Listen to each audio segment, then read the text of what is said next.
नमस्कार। ये महाभारत कथा पूरी तरह से वेद व्यास महाभारत के ऊपर आधारित है। यदि आप इसका निरंतर श्रवण करते रहना चाहते हैं तो इस चैनल को सब्सक्राइब ज़रूर कर लीजिएगा और आगे आने वाली सभी पॉडकास्ट के नोटिफिकेशन के लिए बेल आइकन भी ज़रूर से प्रेस कर दीजिएगा। अब हम सुनेंगे धर्मराज युधिष्ठिर और द्रौपदी का संवाद, क्षमा की प्रशंसा। वैशंपायन जी कहते हैं, जन्मेजय, एक दिन संध्या के समय वनवासी पांडव कुछ शोकग्रस्त से होकर द्रौपदी के साथ बैठकर बातचीत कर रहे थे। बातचीत के सिलसिले में द्रौपदी कहने लगी, सचमुच दुर्योधन बड़ा क्रूर और दुरात्मा है। हम लोगों को दुखी देखकर उसे तनिक भी तो दुख नहीं होता। हरे हरे उसने हम लोगों को मृगशाला उड़ाकर घोर जंगल में भेज दिया, परंतु उसे रत्ती भर भी पश्चाताप नहीं हुआ। अवश्य ही उसका हृदय फौलाद से बना होगा। एक तो उसने कपट युद्ध में जीत लिया, फिर आप जैसे सरल और धर्मात्मा पुरुष को भरी सभा में कठोर वचन कहे, और अब अपने मित्रों के साथ मौज उड़ा रहा है।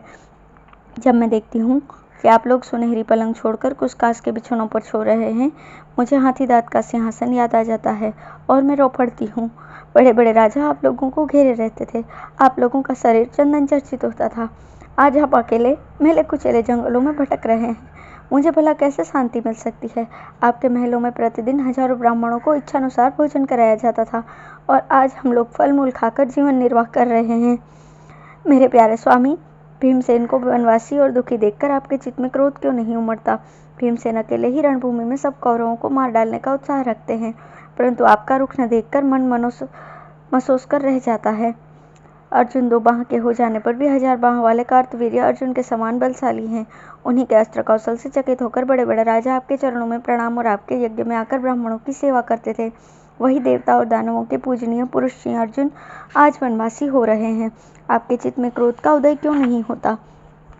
सांवला रंग, विशाल शरीर, हाथों में ढाल तलवार और वीरता में अप्रतिम ऐसे नकुल और सहदेव को वनवासी देखकर आप चुप क्यों हो रहे हैं?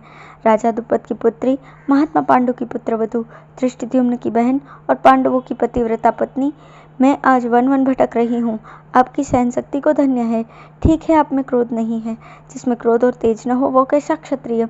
जो समय आने पर अपना तेज नहीं प्रकट कर सकता, सभी प्राणी उसका तिरस्कार करते हैं। शत्रुओं से क्षमा का नहीं, प्रताप के अनुरूप व्यवहार करना चाहिए। द्रौपदी ने फिर कहा, राजन, पहले जमाने में राजा बलि ने अपने पितामह प्रहलाद से पूछा था कि पितामह, क्षमा उत्तम है या क्रोध? आप कृपा करके मुझे ठीक ठीक समझाइए। प्रहलाद जी ने कहा कि क्षमा और क्रोध दोनों की एक व्यवस्था है। न सर्वदा क्रोध उचित है और न क्षमा। जो पुरुष सर्वदा क्षमा करते जाते हैं, उनके सेवक, पुत्र, दास और उदासीन वृत्ति के पुरुष भी कटु वचन कहकर तिरस्कार करने लगते हैं, अवज्ञा करते हैं। धूर्त पुरुष क्षमाशील को दबाकर उसकी स्त्री को भी हड़पना चाहते हैं। स्त्रियां भी स्वेच्छानुसार बर्ताव करने लगती हैं और पतिव्रत धर्म से भ्रष्ट होकर अपने पति का भी अपकार कर डालती हैं। इसके अतिरिक्त जो पुरुष कभी क्षमा नहीं करता, हमेशा क्रोध ही करता है, वो क्रोध के आवेश में आकर बिना विचार किए सबको दंड ही देने लगता है। वो मित्रों का विरोधी और अपने कुटुंब का शत्रु हो जाता है। सब ओर से अपमानित होने के कारण उसके धन की हानि होने लगती है, दुत्कार मिलती है। उसके मन में संताप, ईर्ष्या और द्वेष बढ़ने लगता है। इससे उसके शत्रुओं की वृद्धि होती है। वह क्रोधवश न्यायपूर्वक किसी को दंड दे बैठता है। इसके फलस्वरूप ऐश्वर्य, स्वजन और अपने प्राणों से भी हाथ धोना पड़ता है। जो सबसे रोबदाब के साथ ही मिलता है, उससे लोग डरने लगते हैं, उसकी भलाई करने से हाथ खींच लेते हैं और उनमें दोष दिखाकर और देखकर चारों ओर फैला देते हैं। इसलिए न तो हमेशा एक उग्रता का बर्ताव करना चाहिए, न हमेशा सरलता का। समय के अनुसार उग्र और सरल बन जाना चाहिए। जो समय के अनुसार सरलता और उग्रता को धारण करता है, उसे इस लोक और परलोक में सुख की प्राप्ति होती है। अब मैं तुम्हें क्षमा करने के अवसर बतलाता हूँ। यदि किसी मनुष्य ने पहले उपकार किया हो, फिर उससे या कोई बड़ा अपराध बन जाए, तो पहले के उपकार पर दृष्टि रखकर उसे क्षमा कर देना चाहिए। यदि कोई मनुष्य मूर्खतावश अपराध कर दे, तब भी क्षमा कर देना चाहिए, क्योंकि सब लोग कभी सभी कामों में चतुर नहीं हो सकते। इसके विपरीत जो लोग जानबूझकर अपराध करते हों और कहते हों कि हमने जानबूझकर अपराध नहीं किया है, तो उन्हें थोड़ा अपराध करने पर भी पूरा दंड देना चाहिए। कुटिल पुरुषों को क्षमा नहीं करना चाहिए। एक बार का अपराध तो चाहे किसी का भी क्षमा कर देना चाहिए, परंतु दूसरी बार दंड देना आवश्यक है। मृदुलता से उग्र और कोमल दोनों प्रकार के पुरुष वश में किए जा सकते हैं। मृदुल पुरुष के लिए कुछ भी असाध्य नहीं है, इसलिए मृदुलता ही श्रेष्ठ साधन है। अतः देश, काल, सामर्थ्य और कमजोरी पर पूरा विचार करके मृदुलता और उग्रता का व्यवहार करना चाहिए। कभी कभी तो भय से भी क्षमा करनी पड़ती है। यदि कोई ऊपर कही बातों के अनुकूल या प्रतिकूल बर्ताव करता हो, तो उसे क्षमा न करके क्रोध से काम लेना चाहिए। द्रौपदी ने आगे कहा, राजन, धृतराष्ट्र के पुत्र अपराध पर अपराध करते जा रहे हैं। उनका लालच असीम है। मैं समझती हूँ कि अब उन पर क्रोध करने का समय आ गया है। आप उन्हें क्षमा न करके उन पर क्रोध कीजिए। युधिष्ठिर ने कहा, प्रिय, मनुष्य को क्रोध के वश में न होकर क्रोध को अपने वश में करना चाहिए। जिसने क्रोध पर विजय प्राप्त कर ली वो कल्याण भाजन हो गया। क्रोध के कारण मनुष्यों का नाश होता प्रत्यक्ष दिखता है। मैं अवनति के हेतु क्रोध के वश में कैसे हो सकता हूँ? क्रोधी मनुष्य प्राप्त करता है, गुरुजनों को मार डालता है, श्रेष्ठ पुरुष और कल्याणकारक वस्तुओं भी कठोर वाणी से तिरस्कार करता है, फलतः विपत्ति में पड़ जाता है। क्रोधी मनुष्य ये नहीं समझ सकता कि क्या कहना चाहिए क्या नहीं, जो मन में आया बक डालता है। इसे इस बात का भी पता नहीं चलता कि क्या करना चाहिए क्या नहीं, जो चाहे कर डालता है। वो जिलाने योग्य को मार डालता है और मार डालने योग्य की पूजा करता है, और क्रोध के आवेश में आत्महत्या करके अपने आप को नरक में डाल देता है। क्रोध दोषों का घर है। बुद्धिमान पुरुषों ने अपने लौकिक उन्नति, पारलौकिक सुख और मुक्ति प्राप्त करने के लिए क्रोध पर विजय प्राप्त की है। क्रोध के दोष गिने नहीं जा सकते। इसी से यही सब सोचने विचारने से मेरे चित्त में क्रोध नहीं आता। जो मनुष्य क्रोध करने वाले पर भी क्रोध नहीं करता, क्षमा करता है, वो अपनी और क्रोध करने वाले की महासंकट से रक्षा करता है। वो दोनों का रोग दूर करने वाला चिकित्सक है। झूठ बोलने की अपेक्षा सच बोलना कल्याणकारी है। क्रूरता की अपेक्षा कोमलतापन उत्तम है।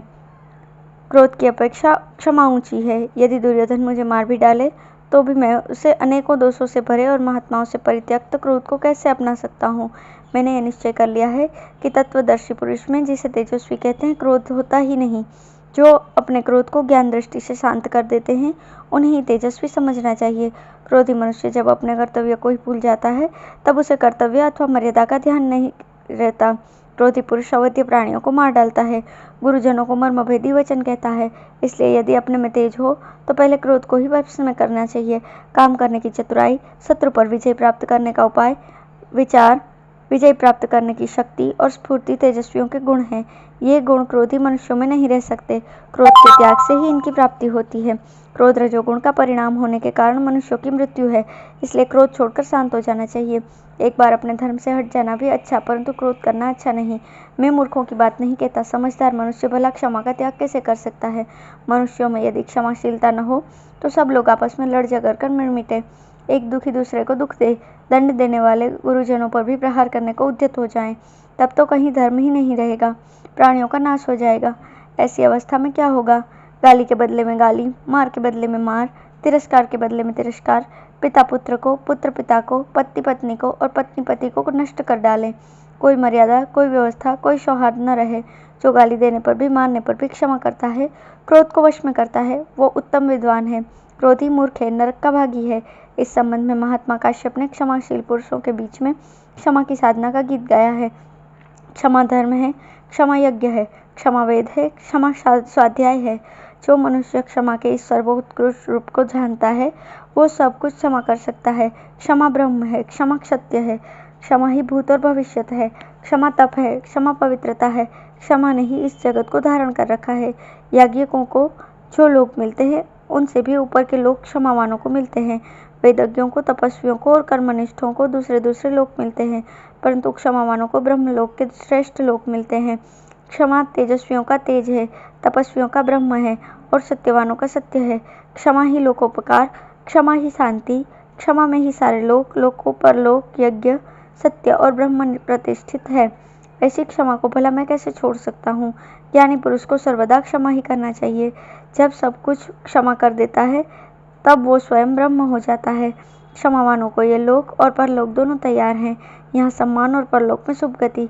जिन्होंने क्षमा के द्वारा क्रोध को दबा दिया है, उन्हें परम गति प्राप्त हो गई है। प्रिय, महात्मा काश्यप ने क्षमा की महिमा इस प्रकार गाई है। इसे सुनकर तुम क्रोध छोड़ो और क्षमा का अवलंबन करो।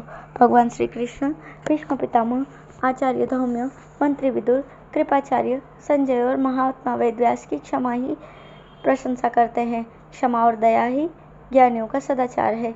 यही सनातन धर्म है। मैं सच्चाई के साथ क्षमा और दया का पालन करूंगा। धन्यवाद।